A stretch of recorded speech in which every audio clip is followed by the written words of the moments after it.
ॐ श्री परमात्मने नमः। अथैकादशोऽध्यायः।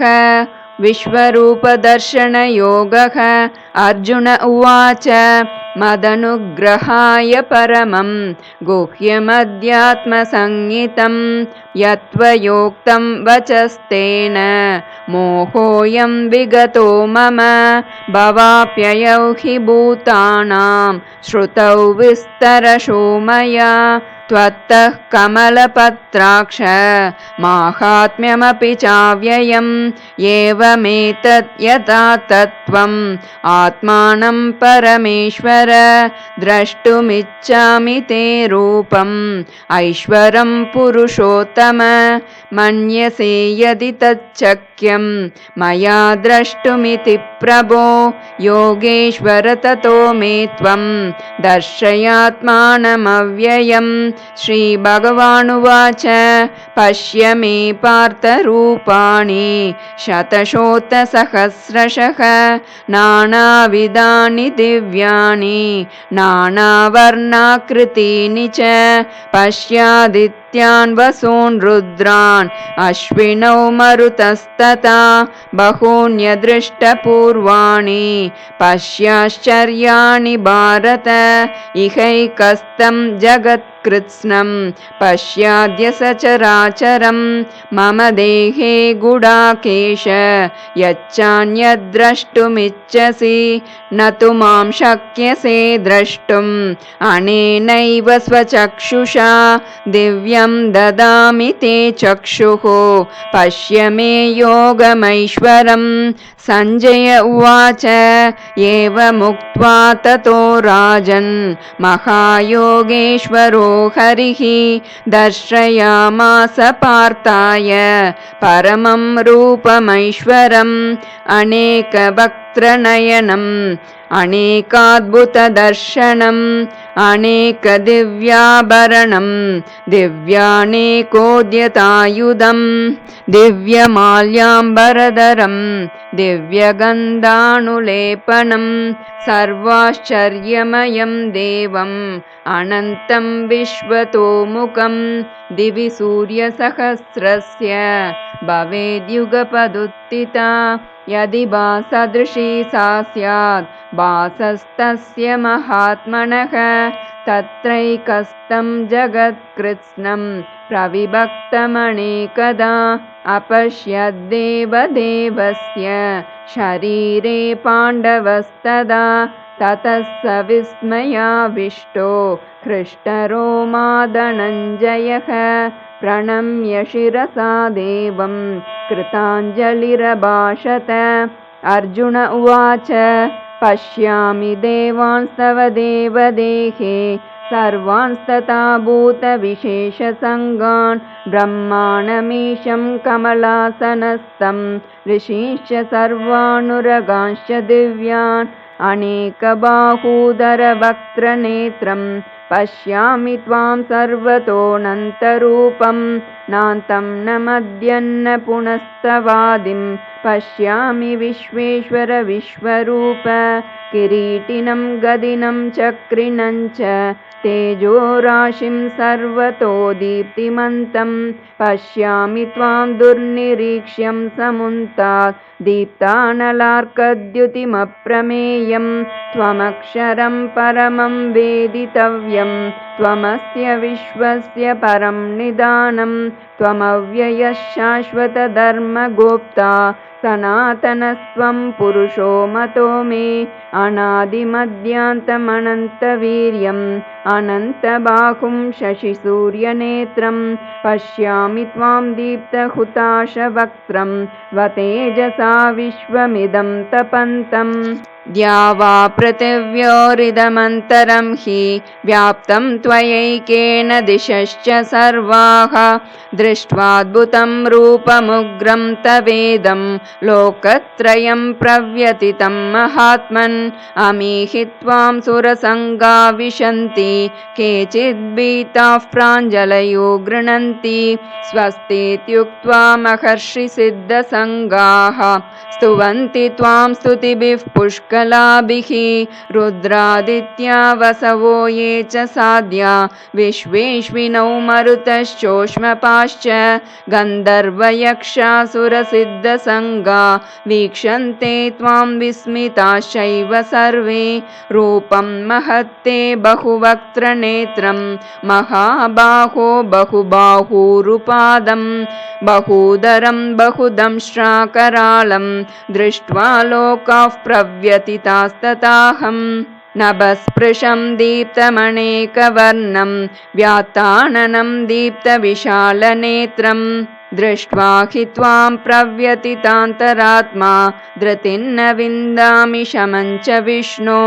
दंष्ट्राकरालानि च ते मुखानि दृष्ट्वैव कालानलसन्निभानि दिशो न जाने न लभे च शर्म प्रसीद देवेश जगन्निवास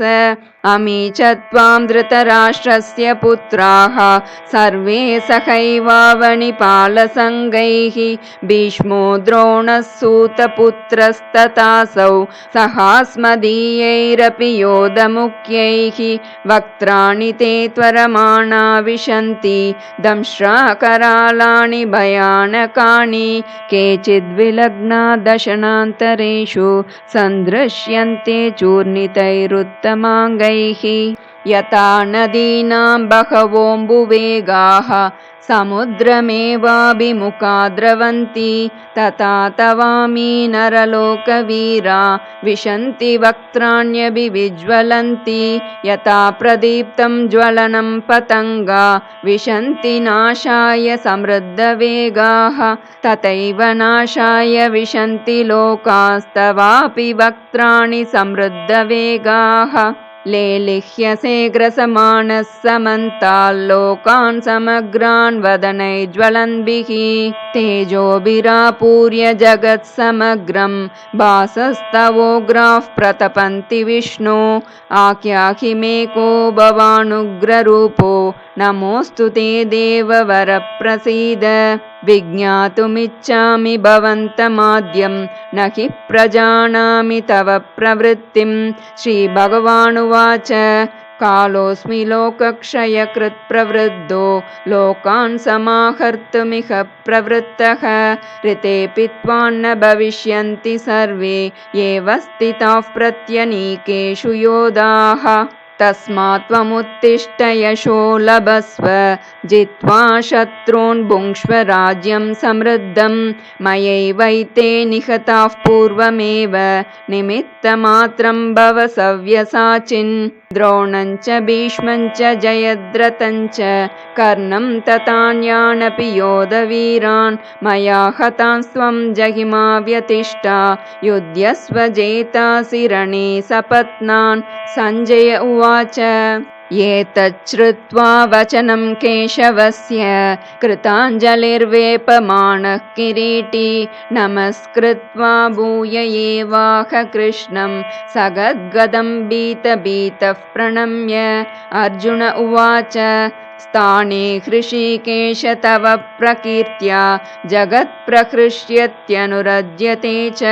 रक्षांसि भीतानि दिशो द्रवन्ति सर्वे नमस्यन्ति च सिद्धसङ्गाः कस्माच्च तेन न मेरन्महात्मन् गरीयसे ब्रह्मणोऽप्यादिकर्त्रे अनन्तदेवेश जगन्निवास त्वमक्षरं सदसत्तत्परं यत् त्वमादिदेव पुरुषः पुराणस्त्वमस्य विश्वस्य परं निदानं वेत्तासि वेद्यं च परं च धाम त्वया ततं विश्वमनन्तरूप वायुर्यमोऽग्निर्वरुणश्च शाङ्कः प्रजापतिस्त्वं प्रपितामहश्च नमो नमस्तेऽस्तु सहस्रकृत्वः पुनश्च भूयोऽपि नमो नमस्ते नमः पुरस्तादत पृष्ठतस्ते नमोऽस्तु ते सर्वत एव सर्व अनन्तवीर्यामितविक्रमस्त्वं सर्वं समाप्नोषि ततोऽसि सर्वः सखेति मत्वा प्रसभं यदुक्तं हे कृष्ण हे यादव हे सखेति अजानता महिमानं तवेदं मया प्रमादात् प्रणयेन वापि यच्चावहासार्थमसत्कृतोऽसि विहारशय्यासनभोजनेषु एकोतवाप्यच्युत तत्समक्षं तत्क्षामये त्वामहमप्रमेयं पितासि लोकस्य चराचरस्य त्वमस्य पूज्यश्च गुरुर्गरीयान् न त्वत्समोऽस्ति अभ्यधिकः कुतोऽन्यो लोकत्रयेऽप्यप्रतिमप्रभाव तस्मात् प्रणम्य प्रणिधाय कायं प्रसादये त्वामहमीशमीड्यम् पितेव पुत्रस्य सखेव सख्युः प्रियः प्रियायार्हसि देव सोढुम् अदृष्टपूर्वं हृषितोऽस्मि दृष्ट्वा भयेन च प्रव्यथितं मनो मे तदेव मे दर्शय देवरूपं प्रसीद देवेश जगन्निवास किरीटिनं गदिनं चक्रहस्तम् इच्छामि त्वां द्रष्टुमहं तथैव तेनैव रूपेण चतुर्भुजेन सहस्रबाहो भव विश्वमूर्ते श्रीभगवानुवाच मया प्रसन्नेन तवार्जुनेदं रूपं परं दर्शितमात्मयोगात् तेजोमयं विश्वमनन्तमाद्यं यन्मे त्वदन्येन न दृष्टपूर्वं न वेदयज्ञाध्ययनैर्न दानैर्न च क्रियाभिर्न तपोभिरुग्रैः एवं रूपः शक्य अहं नृलोके द्रष्टुं त्वदन्येन कुरु प्रवीर मा ते व्यथा मा च विमूढभावो दृष्ट्वा रूपं घोरमीदृङ्ममेदं व्यपेतभिः प्रीतमनाः पुनस्त्वं तदेव मे रूपमिदं प्रपश्य सञ्जय उवाच इत्यर्जुनं वासुदेवस्ततोक्त्वा स्वकं रूपं दर्शयामास भूयः आश्वासयामास च भीतमेनं भूत्वा पुनः सौम्य वपुर्महात्मा अर्जुन उवाच दृष्ट्वेदं मानुषं रूपं तव सौम्यं जनार्दन इदानीमस्मि संवृत्तः सचेतः प्रकृतिं गतः श्रीभगवानुवाच सुदुर्दर्शमिदं रूपं दृष्टवानसि यन्मम देवा अप्यस्य रूपस्य नित्यं दर्शनकाङ्क्षिणः नाहं वेदैर्न तपसा न दानेन न चेज्यया शक्य एवं विदो द्रष्टुं दृष्टवानसि मां यथा भक्त्या त्वनन्यया शक्य अहमेवं विदोऽर्जुन ज्ञातुं द्रष्टुं च तत्त्वेन प्रवेष्टुं च परन्तप मत्कर्म कृन्मत्परमो मद्भक्तः सङ्गवर्जितः निर्वैरः सर्वभूतेषु यः स मामेति पाण्डव। ओम तत्सदिति श्रीमद्भगवद्गीतासु उपनिषत्सु ब्रह्मविद्यायां योगशास्त्रे श्रीकृष्णार्जुनसंवादे विश्वरूपदर्शनयोगो नाम एकादशोऽध्यायः।